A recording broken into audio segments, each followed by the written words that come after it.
there's something in there that's like, no, I know it's there. I remember describing it to friends. I said, I feel like I'm behind about 10 shower curtains. I know what I want is on the other side of this. And I just have to keep opening and opening. I know I can, it's almost like I could hear it saying, I'm back here, Kerry, come find me. Wow. I knew it was there. In the beginning, often all we have is a tug, an inner knowing that pulls us towards our own art making. The soul is patient, of course, and it can wait. It will wait for years. But at some point, we begin. Turns out it's not just our art we're discovering, but of course, the slow and steady revelation of ourselves. Join me today for a conversation with artist Kerry Schroeder. Her art is a beautiful testament to this quest. Her words and art miraculously hold both the floral fragility of nature as well as its unstoppable, ground-shaking forces. It is both. However, there is this common thread Kerry uses to hold these swirling elements so delicately, almost magically together in her art. It's not about the palette, the materials, or even the subject matter. It is much, much simpler than that. It is just the truth, hers. Join me now as Kerry describes her beautiful journey that is manifesting such honest and stirring work. Go to Art2Life.com and click on podcast to find her links, images of her art, as well as a place to ask her a question or leave a comment. She joins me now from her studio in Portland, Oregon.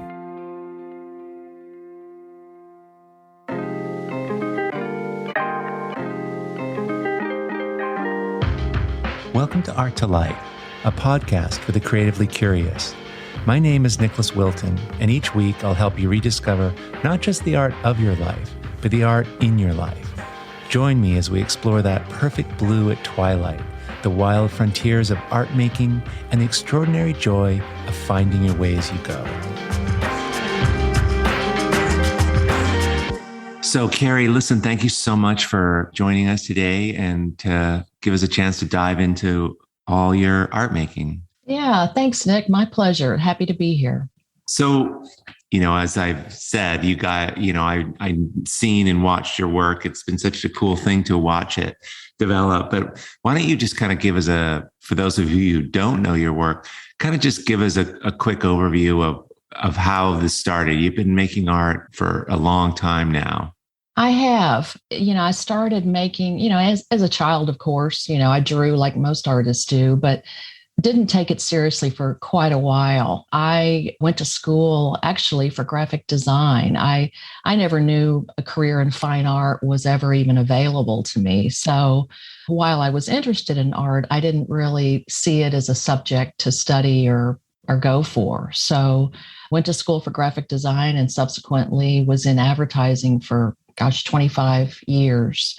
And then got to a point where I just kept hearing it. It was kind of like, this nagging gnat in your ear. And I had a very good friend. My best friend she became a painter, a fine artist. And I watched her go through the process. And that was what showed me that it was possible. And I knew that's what I wanted to do. So, yeah, I love that idea that there's, I call it a tug, and I know that it's just so persistent for many people. And I think that I had the same thing, it just keeps on pulling at you. Right. And how cool then to see this happen for somebody else. And then it's like, oh, okay, I can do this. Yeah, it happened in real time, so I saw her through the whole process and I was like, I want the same thing. So yeah, that brought it back.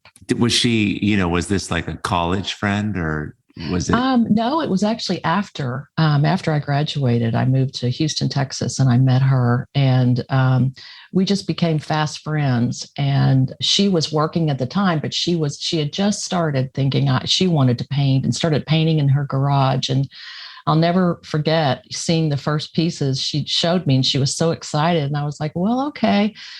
And then just to watch her blossom into where she, became got to is Yeah. just Yeah. amazing. So yeah. Yeah, that's a quandary. I mean, you can feel like you want to do something, and then what did you do? How do you even, it's like, how do people do this? How did you start? Was it like, well, I always like birds and you paint a bird? Like, what did you choose? How did you start? Yeah, it was like that. I mean, as a kid growing up, I just always drew what was around me. I drew my dog, or I would draw an album cover, or I don't know, things that I was somehow connected to. I just wanted to draw them. It was like it was a way for me to really see them or something.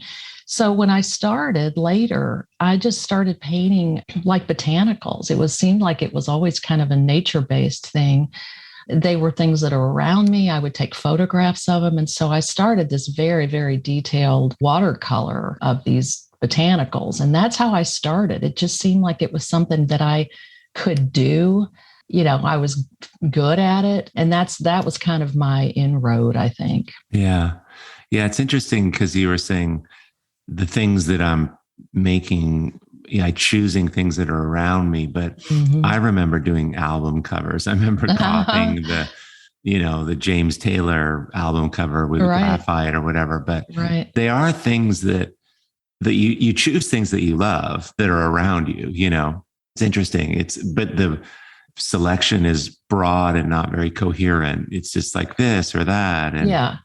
And at the time I wasn't thinking, and I thought, I kind of went that road because, like I said, I was good at it. I could draw something and it would look just like the thing.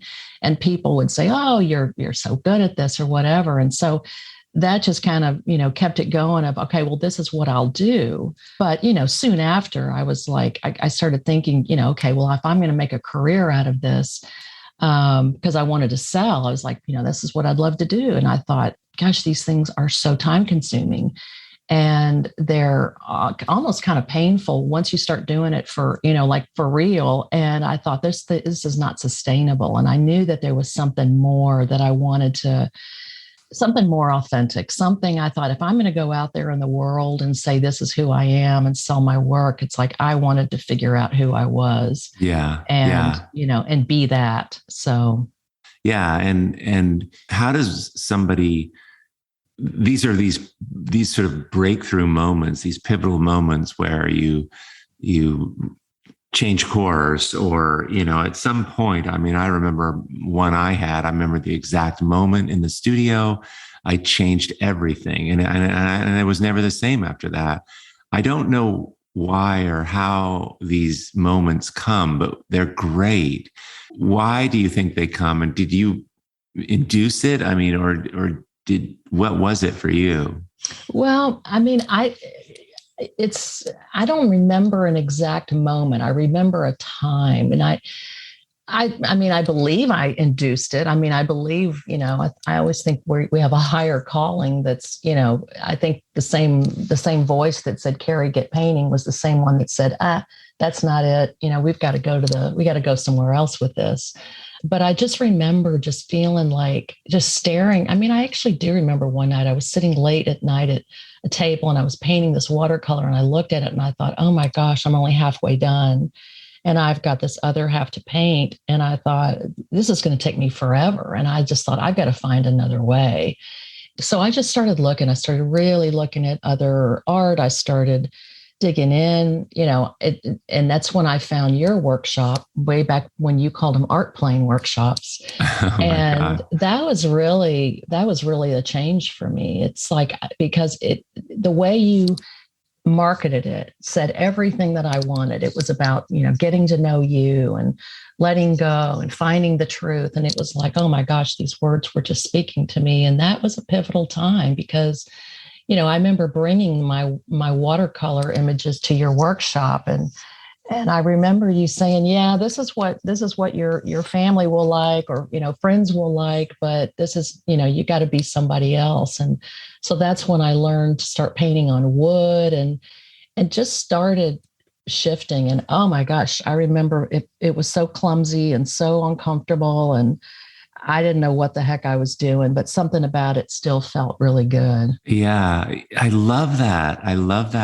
it's like putting on a coat that's too big. It's like Yes. we still have to do it. And this is the thing that I think a lot of artists don't realize, who are kind of beginning or in transition, that it looks like, when you look at somebody, like I was looking at your work this morning, Kerry, and it's just so there, it's like a chorus of all equally strong work, and it looks so comfortable. But for you in the beginning, it's not, even if it's, like this fit you so much better, but it didn't feel like it, but you have to keep going anyway. And I think that's what takes a lot of us out. It does, because, I mean, as artists, whether we call ourselves that or not, if we're called into this, we are artists. I mean, we just haven't found our way yet.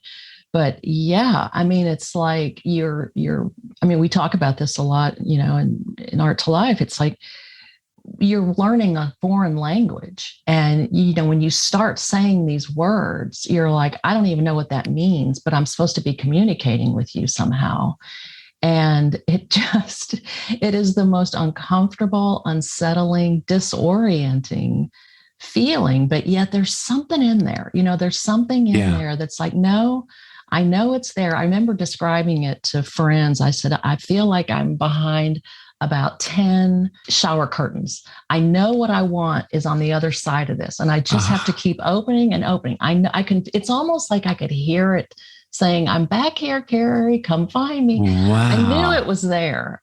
That is so good. Yeah. You're just peeling these layers away. Yeah. Yeah. But I think what's interesting about that image is that you're on the other side. Right. You can hear, it's like a muffled voice, or the image is blurry, I totally agree. Totally agree. Yeah. That's so cool. So I know, because you were in a mentorship program way back when, and I remember walking with you on the beach, and we were having that conversation, and the sort of aha moment. I always thought that was the coolest thing, to have been there. And can you share with everyone what happened? Well, I just remember there was a time, we were on the beach, and it was very cloudy and foggy, and there was just a feeling that I wanted. And I thought, this is it. This is what I want in my work. And, I think it was, it was something I've been searching for. It was like, it was a feeling. It was just a feeling that I wanted to get in. And, as all of us artists, I think a lot of us are like that. I think we just it's like, I know there's something, but I have to see it. I have to put it in front of me. But, it eventually comes out. It eventually just, reveals itself somehow. Yeah. Well, I think it reveals itself, like, you have to almost be looking through those shower curtains, or wondering, or peeling it away, or you have a hunch. Yes. And the hunch is kind of uncomfortable, and you kind of keep poking at it and looking and thinking. And then you experience something that brings clarity. Of that day on that beach, it's like, yeah, but this feeling right now, this moment, this stillness, that's connected to this. And, and I think you cut and get these clues because you're ready to get these clues, I think so too. I think it's that thing, you're looking for it. And so when you're looking for it, yeah, these things, they will come up. And, I would find things way back when, when I was starting to, like, during the mentorship and beyond. And it was like, I would try this and go, oh, I know, it's this over here. That looks good. That feels right. I'd get up the next morning and go, that's not it yet.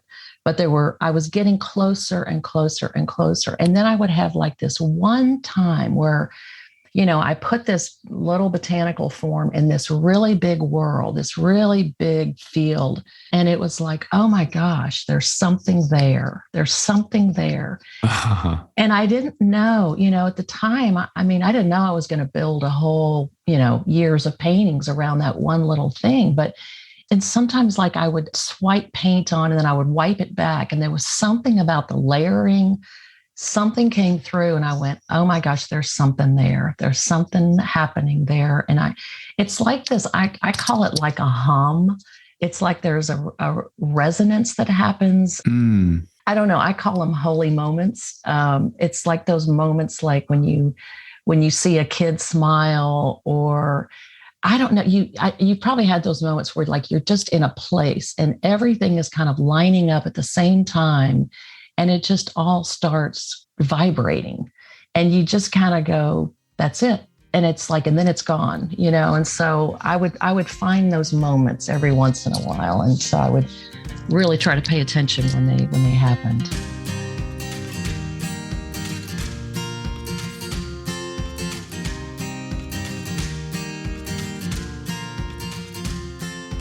I think there are moments that connect deeper to you. Like I just picture like the soul is this inner sense that's deep, and it's like there's shower curtains, right? But then when sometimes something is said, or a moment, or a glance from somebody, or something, or an arrangement that occurs in a work. And then it's like, yeah, for a second, there's clarity, and your soul, the inside of you is like, yes. Yeah. Yes. It's right there. I mean, it's just, it's a physical feeling. I mean, it is like a vibration, and it's like, oh my gosh, this is happening. And it's, like you can see it sometimes, like if light is like filtering through a tree. I mean, or you'll hear wind, and they just come around every once in a while, and it's just magical when that happens. Yeah, you're making this work, and these moments when I'm on, it's funny because the earliest I remember experiencing this kind of thing. It was actually, God, it was over 25 years ago, because my daughter's 26, and we had someone helping us at this yoga conference, or this yoga workshop I was at.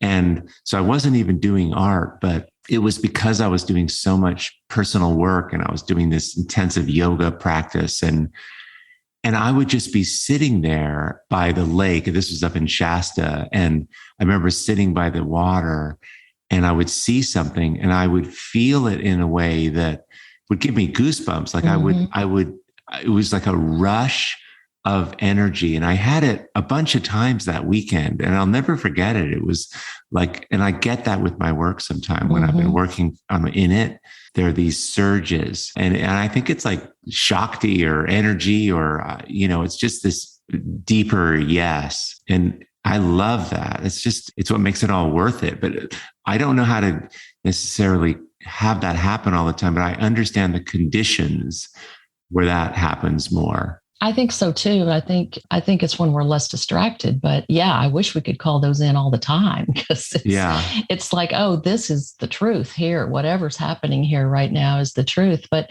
it absolutely happens in my work, because my work is just built on so many layers. And sometimes, I almost think of it like string theory in a way, like there's just multiple levels, of life forces, of things happening, and kind of what you and I are talking about and describing these moments, and sometimes that kind of shows up in my work. It's like it's all these layers of things, and then things come together in a way, and it's like, oh, I'm going to leave alone. That just kind of all happened together. And your work, I mean, as you transitioned into the work that we now know, that we see, you were, they were more, I don't know how to describe it, but it didn't have this quality. It was more literal in a way, beautiful. And you became quite successful in that floral kind of botanical work. And then you let go of that.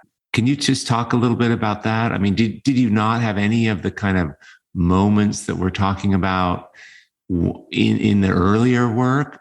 Or did this all start happening once you kind of got to the kind of work you're doing now, the more abstracted? No, that's a great question. No, it didn't happen back then. And wow. I mean, I think I felt I got to a place, because that was kind of those, big, large botanicals with, I would call them kind of abstracted backgrounds. That was kind of my introduction into, the commercial world. That was when I finally landed on something and said, oh, okay, I'm going to go do this. because I kind of combined these, there were two different worlds and they looked like they were, there's two different worlds happening in the same painting. These big, bright, shiny botanicals up front, and then this other world kind of behind them. But when I would paint those, I would paint the botanical first. And then they would just be laborious. I would be like, oh, I cannot wait to get past painting this botanical so I can get to the fun and get to the background. And I finally started paying attention to those things I was saying to myself. It's like, well, Kerry, listen to what you're saying. It's like, this is where you're having all the fun. This is too hard. And, you said something to me one time that just totally put it all in perspective. You said, this is like you up, I'm making myself up front. Here I am, here's Kerry, all shiny and perfect and trying to show up in the world. But where I really am is in the background. That's really where the thinking and everything is happening in the background. And so I ultimately started bringing those together and integrated those and, made that botanical much smaller and, put that in a larger abstract world. And all of that became so truthful for me. That's how I see the world. I see all of us living in a larger abstract world. There's so much going on around us and happening and affecting us and, evolving and devolving and all of that. And that's when these vibrations started kicking in. Yeah, that sort of moments. Yeah.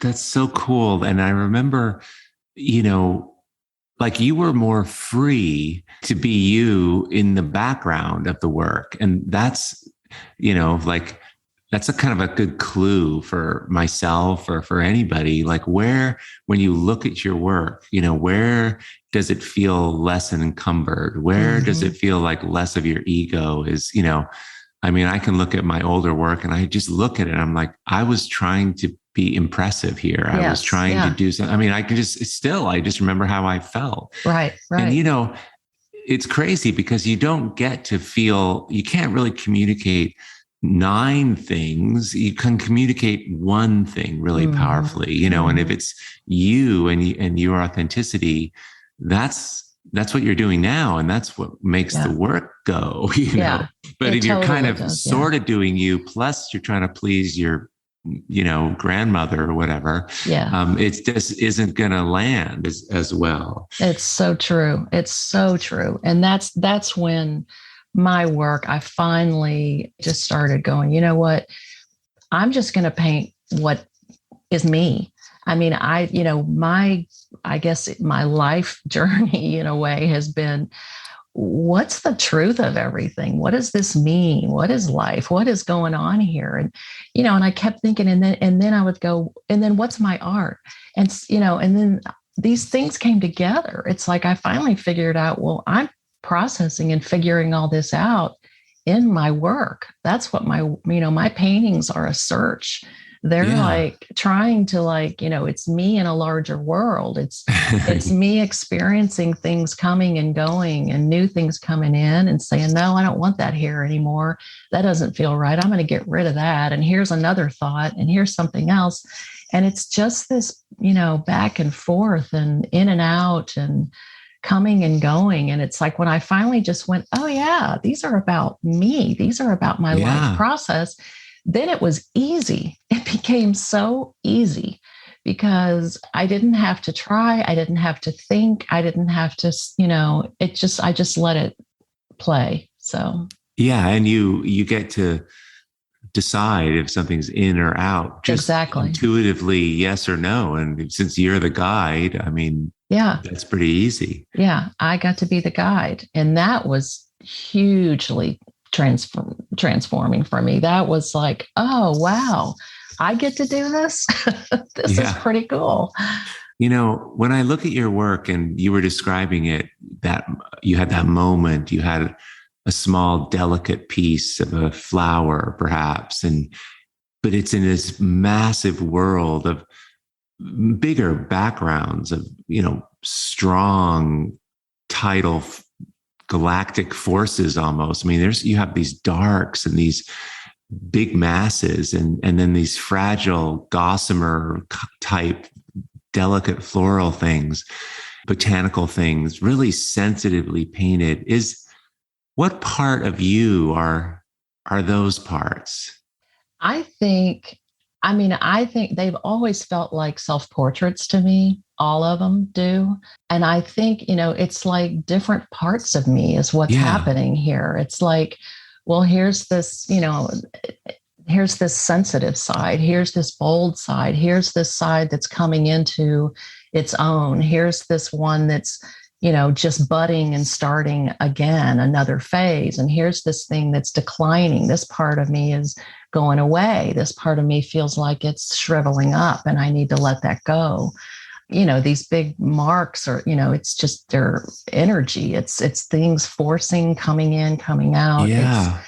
It's interesting. You said not too long ago, you said you thought my work, you described them as landscapes. And I've been thinking about that. And, they almost feel like, I would almost call them terrains. It's kind of like, the lay of the land. It's kind of like what we navigate and experience and find our way through. And so I feel like I'm in here in this bigger world. That's the best way I can describe them. It's just I'm happening, the world around me is happening, and all of this is just kind of integrated in one big swirl. I think that's what I'm doing.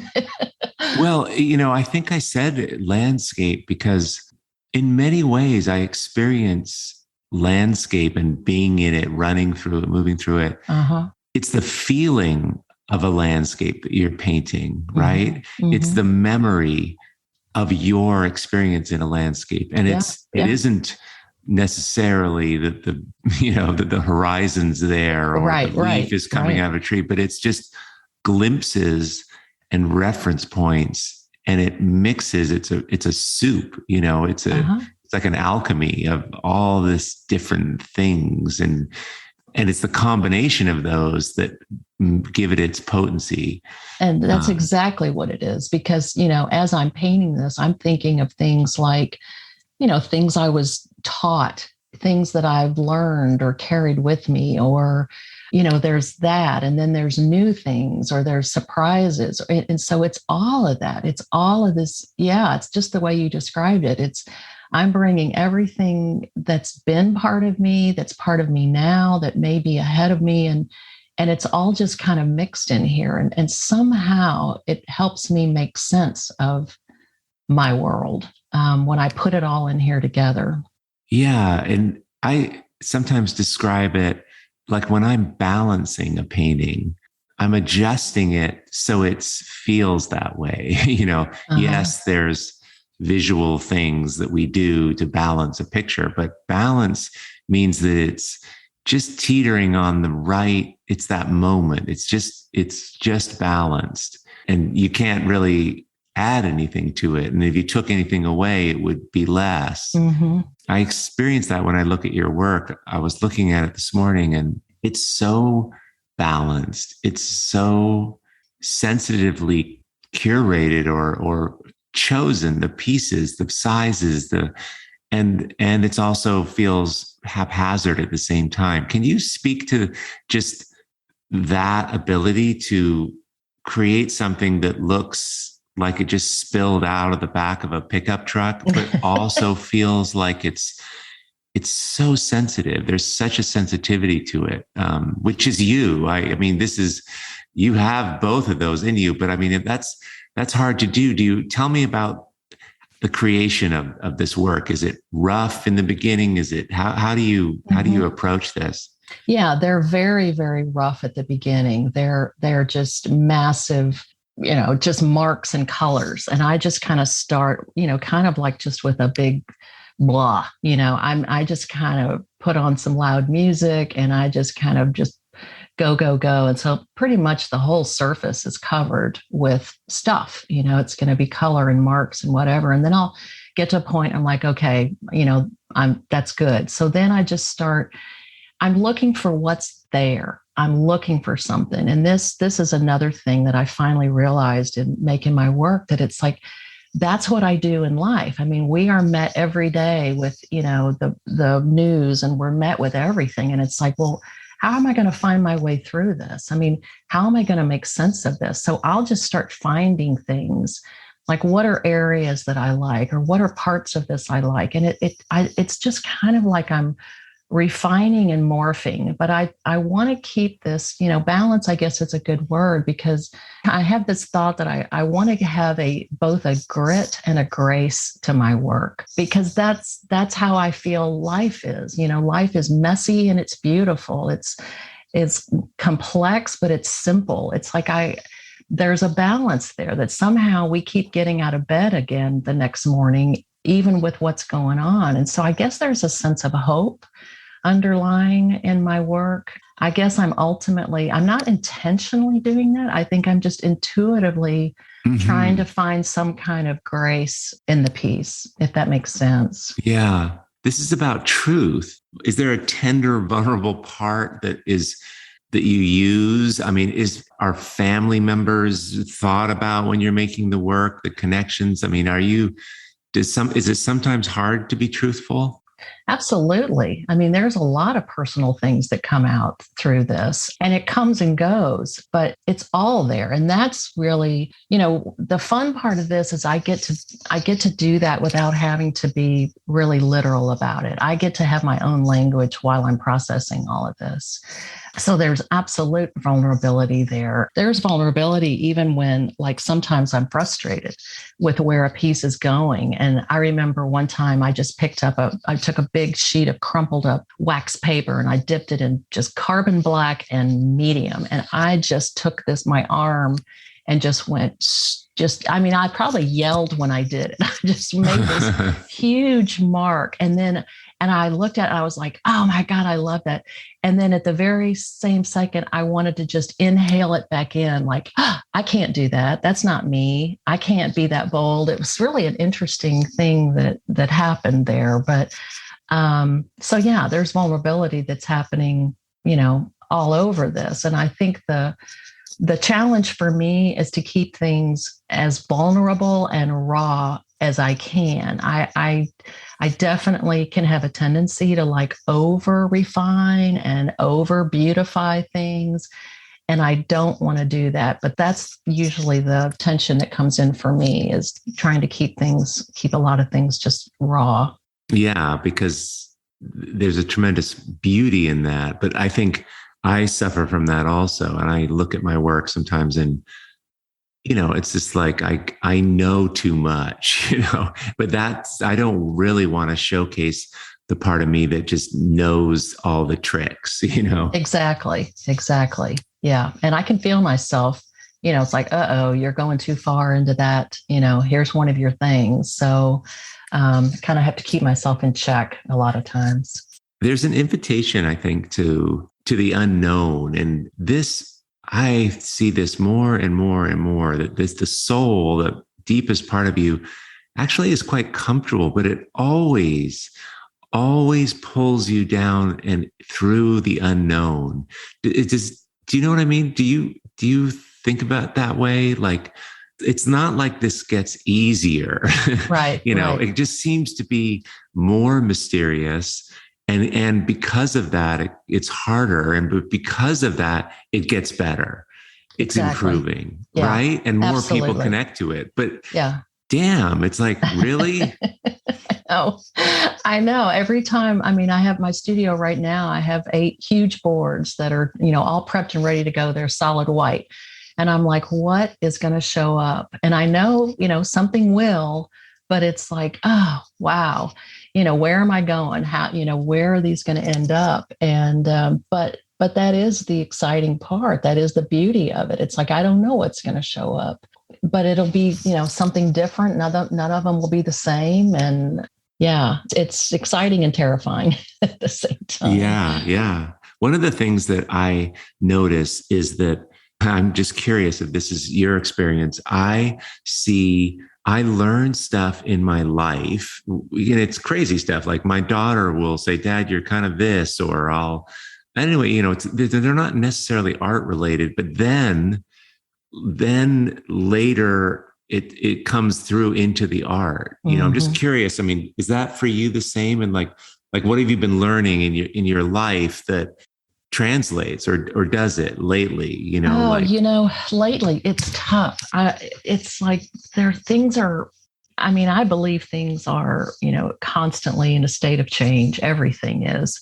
And I think lately, the pace has just turned up dramatically. It just seems like everything's moving forward so quickly. Good, not always good. And I know we are in the midst. I feel like, we're in the midst of something big here. There are big, big changes going on right now. And so I know in 4 or 5 years, I'm going to look back and go, oh, I know what that was about, or I can kind of see what was going on. So part of me right now is in this kind of a state of what the heck is happening. And so, but that's always been, what I've been, with this latest work, that's what comes in. It's just things evolve and devolve, things are exposed, new things start, old things fall away. It's there. But I don't have a specific thing to go, yep, this is it right now. It's like, I think it's going to be looking back. Yeah, it's pretty mysterious. And I agree. There's a shift afoot for sure. There has to be. Oh yeah. Something big is going on now.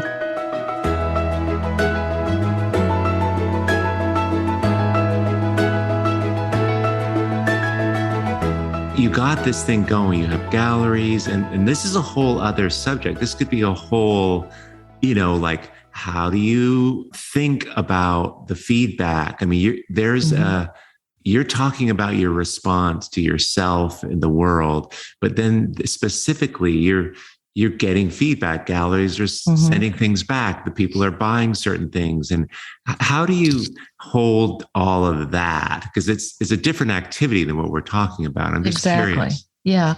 That, we're talking about the business side, and that, it actually helps me a lot. It keeps me, because, having to finish paintings and get them to galleries keeps me accountable. It makes me do the work.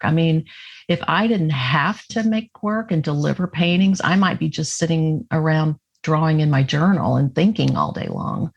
Actually having, that goal and that responsibility to galleries, it helps me, because my paintings, I get involved. These paintings are my experiences. They connect me to myself. And so I get to go in there and, it's not always easy to go in and, kind of work through some of this stuff, or even work through these paintings, but it totally helps me. And like you said, there's feedback. everybody loves someone to say, oh my gosh, I like your painting. That feels good, and it's validating. And the other thing I think is interesting is that for me, someone said this to me about a year ago, and they said, you have to paint or create so authentically that it becomes universal. And I found that to be true for myself. We were talking about how once I started painting like what was really, really me, I find that more people connect with my work now. They see something in it that they relate to. They go, oh, this makes me feel this, or this reminds me of this. And, to get my work out there and share it like that helps people. I'm not saying I'm here to be a helper or whatever, but that makes me feel good, that someone would look at my work and say, this makes me feel good. Yeah. And, it's amazing, right? That we're afraid, you were talking about the wax paper, like we're afraid in the beginning, and sometimes we never even overcome it, but we're afraid to really, really trust and show who we are, because I think it's just this sort of deep, wound that everyone carries of not wanting to be disconnected. We're human beings. We want to feel connected, and we fear, yes, if we show who we truly are, that we won't be. Exactly. And what's so crazy, and this is just like in the last 5 years, I've realized this, and this is, a huge piece of information that you just kind of mentioned, that if you do that, that actually is what connects you to other people. Exactly. Yeah. They feel safe. There's a safety in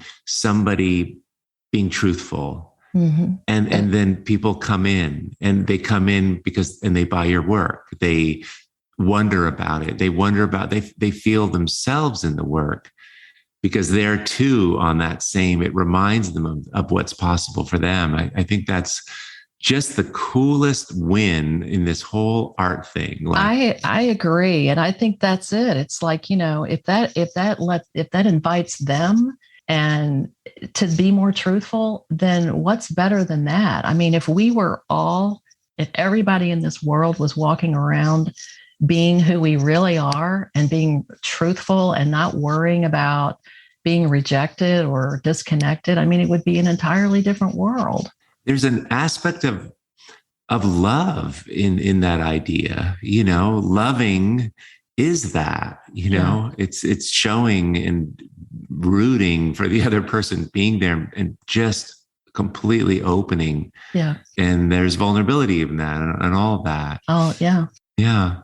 So, people will be able to see your work if they go to art2life.com, and click on podcasts. Can you just give us what you're working on? Is it oil paint? And it's acrylic. Okay. It's all acrylic based. Wow. It looks like oil paint to me.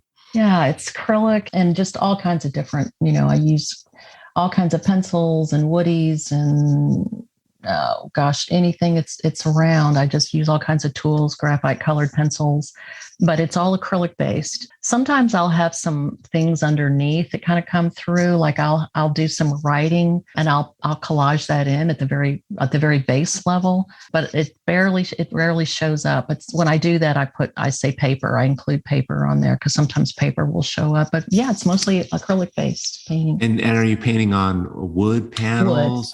Wood panels. Yeah. And they're everything from 12 by 12 up to 6 feet or more. So yeah, it's interesting. I was going to say real quick about how you were talking about vulnerability. And recently I just finished like 4 or 5 small 12 by 12s. And boy, I found those to be incredibly vulnerable to make those because I knew people were going to be close up when they viewed those, where, bigger paintings, 6-foot paintings, someone's pretty much going to be standing across the room or sitting on a couch or whatever. But when, a 12 by 12, they're going to be right there with their nose almost touching it at times. And I was very self-conscious about making that work. I found that really interesting to notice. Yeah, that's fascinating for sure. So coming up for you, what are you excited about, or where do you have a sense of what's coming? I don't. I know I'm comfortable with where these are. I feel like, where I'm at right now. So I think it's just more of the same. I mean, now for several years now, I just feel like I just keep going deeper with where I already am. And so I think I'm going to spend more time around this. So don't know. It's that big mystery. So we'll see. Yeah. No, it's interesting, the moves and the changes as you go further out in your art making. You're probably not going to stop doing this and do like paper cutouts. I mean, maybe right. It just seems like why? I mean, yeah, it gets so nuanced. The changes are less, but it's bigger and deeper. Yeah. So I'll be swimming around in these waters for a little while. So yeah.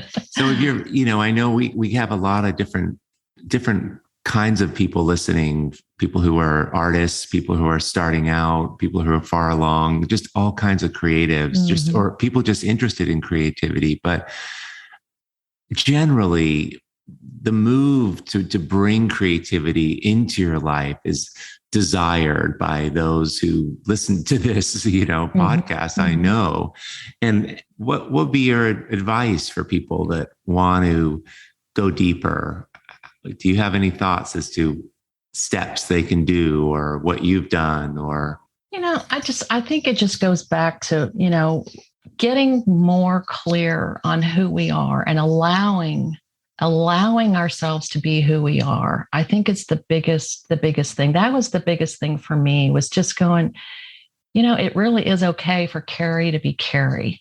Yeah. And I think that's the biggest thing. And that to me applies all across the board, no matter what you're doing. I just think if we all became more of who we really, really are, it would be a better place, I think. And that's not easy to do at all. But I think that's my big thing. Yeah. Yeah. And I think that's a pretty good notion for a really amazing life well lived. I mean, I think that's might be why we're here. Yeah. Yeah. I read somewhere that said, our job in this world is to figure out who we are and go be it. It's that simple. And that makes a lot of sense to me. Wow. Kerry, listen, thank you so much for just your time, but mostly just for demonstrating what that looks like and sharing your work and making your work. It's just, it's really, really inspiring. Well, thank you, Nick. It's been a pleasure. I appreciate you having me. Hey, thanks for listening to the Art2Life show. If you enjoyed the podcast, please help me get the word out by sharing it with your friends on Instagram at Art2Life_world. The recording of this and all episodes, along with a place to leave comments, see additional photos, and discover a whole new approach to making art, can be found by going to Art2Lifepodcast.com.